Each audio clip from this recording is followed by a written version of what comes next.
अस्सलाम वालेकुम नाजरीन। एक बड़ा हंगामा हुआ है और वो हंगामा ये है कि इमरान खान साहब की दबंग शेरनी ने डॉक्टर यास्मीन राशिद साहिबा ने 26 साल बाद नवाज शरीफ साहब को मजबूर कर दिया है कि वो घर से निकलें और अपने हलके में इंतखाबी मुहिम चलाएं। ये 26 साल बाद हुआ है। 3 साल का 3 दफा एक वजीर आजम रहने वाला और चौथी बार का उम्मीदवार, चौथी बार उम्मीद लगाए हुए है कि वो वजीर आजम बनेंगे।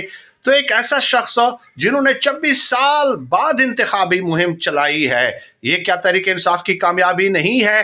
कौमी असम्बली की 14 नशिस्तें हैं लाहौर से और 4 नशिस्तों पे शरीफ खानदान लड़ रहा है। हमजा शहबाज, नवाज शरीफ, मरियम नवाज और इसके अलावा एक और चौथा, तो 4 हैं। तो इससे आप उनके अंदर सनसनी का